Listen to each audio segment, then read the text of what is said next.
All right, welcome to our third lesson on graphing quadratics, and this is on our third form, which is intercept form. So intercept form is going to look something like this. So what I want you to think of is, if you remember from standard form, it looked like a quadratic equation. We have ax squared plus bx plus c. Intercept form is as if they took this and factored it like we did last unit. They broke apart that quadratic equation and separated it into those two binomials. Okay? So some equations, if they have at least one x-intercept, so they cross the x-axis at least once, can be written in intercept form. So intercept form is going to be nice in that it can very quickly help us find our x-intercepts. Those are going to be our solutions, or sometimes we call them the roots. So a little highlighting here to start. So when we have an equation that looks something like this, the p and the q are going to be our x-intercepts. Okay? The part to pay close attention to is, just like with vertex form, it's always with subtraction. Okay? So our intercepts are going to be p and q. So p comma 0 and q comma 0. It's the x values where it crosses the x-axis so that the y has to be equal to 0. So if we think of kind of our graph, that's going to give me the 2 points that it crosses the x-axis, but I still need to find that middle point, that vertex. Well, the vertex is going to be halfway in between it, because remember, everything's a mirror image, so however many I went one direction, I'm going to go the same the other direction. So to find my axis of symmetry, we're just going to find the average, or the middle of those two numbers. Sometimes you can just look at the two numbers, your p and q, and know what falls in between them. Otherwise, we can add them together and divide by 2 to figure it out. Okay? Our a value is going to tell us the same thing as it did before. If it's greater than 0, it's going to open up. If it's less than 0, so if it's a negative, it's going to open down. And then here's why the p and q are my intercepts. Remember back to when we were solving, or when we were factoring our equations. Say I had x minus p and x minus q, and we set it equal to 0. Remember, our zero product property says I can take each one of those and set them equal to 0 in order to find my missing piece of information. Oh, sorry, that should be x equals.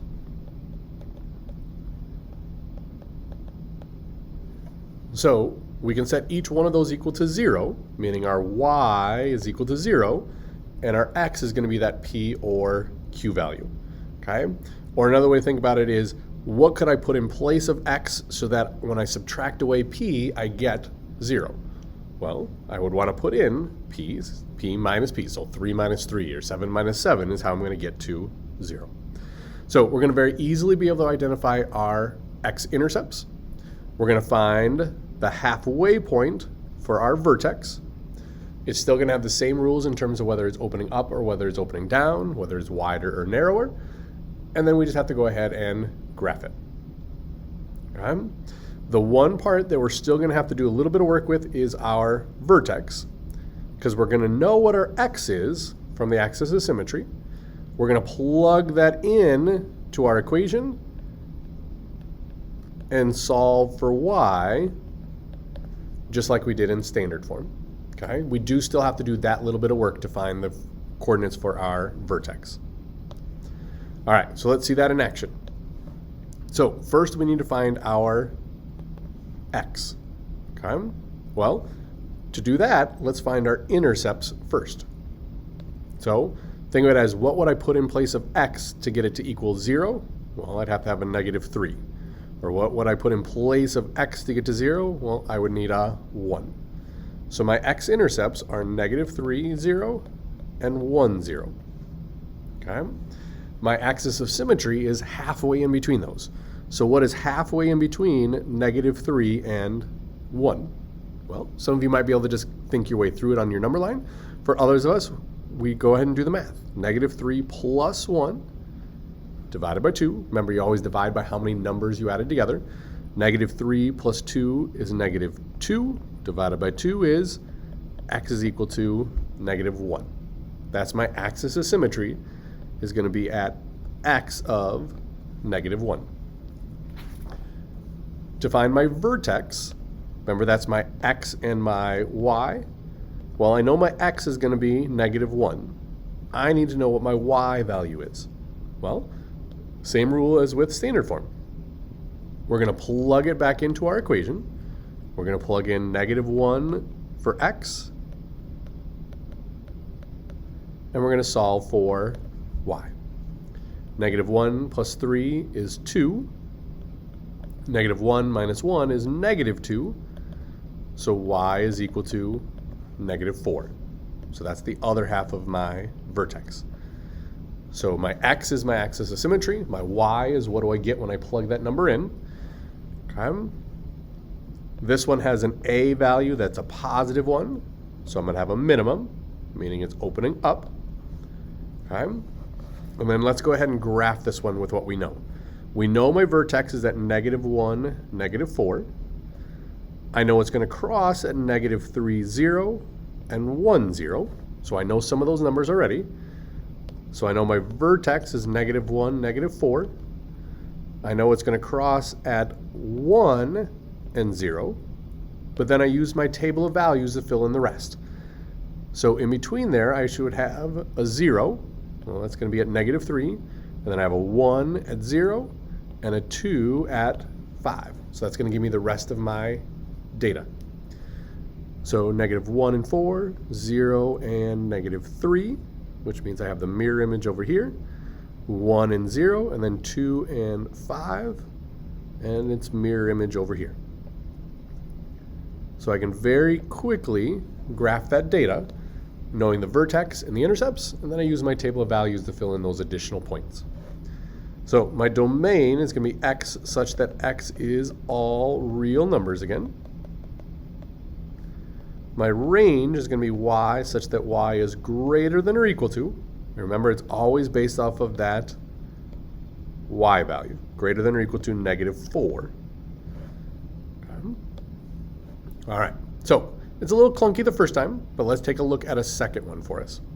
Okay. Number 2. So I'm going to start with my intercepts. Okay. What x values would make this equal to 0? Because remember, we always want to plug in for the f of x or the y, we want to make it into a 0. So if I were to set each of these equal to 0, what x value would make it true? Well, for the first one, I would want an x of negative 1. For the second one, I want an x of 5. So I have negative 1, 0, and 5, 0. Okay? So I know I'm going to cross the x-axis at negative 1, 0, and 5, 0. Now I go back to find my axis of symmetry. Remember, my axis of symmetry is going to be perfectly in between those two. It's going to split them in half. Well, negative 1 plus 5 divided by 2. Negative 1 plus 5 is 4. Divided by 2 means my axis of symmetry, my x value is at positive 2. Which makes sense. If I look at my graph, it makes sense that 2 is perfectly in the middle of those 2 points. Now I need to find my vertex. So my vertex is my x and my y. I know my x is 2. To find my y, I'm going to plug my x, or my 2, back in for x. So I have 2 plus 1, and I have 2 minus 5. 2 plus 1 is 3. 2 minus 5 is negative 3. So I have a y value of negative 9. So my vertex is going to be at 2, negative 9. Okay. So this one clearly is going to be opening up. We know it kind of on where the points are. They're going up from my vertex, but also because we know that a value, what's out in front of my equation, is positive. So this one's going to have a minimum. I'm going to do my domain and range quick, x such that x is all real numbers, because I can put in any x value I want into this equation. My range is going to be y such that y is greater than or equal to negative 9, because I want negative 9 and up. All right, so I know some of my points already, so let's fill in the rest of them. I know I'm at 2 and negative 9. That's my vertex. So let's go 3, 4, 5, and 6. I know from my intercepts that I'm at 5 and 0. So I know that one. So I just need to fill in the rest. So at 3, I'm at negative 8. At 4, I'm at negative 5. At 5, I'm at 0. So we go ahead and plot those points. So at 3, I'm at negative 8, which means I want the mirror image on the other side. At 4, I want negative 5, and I want that mirror image on the other side.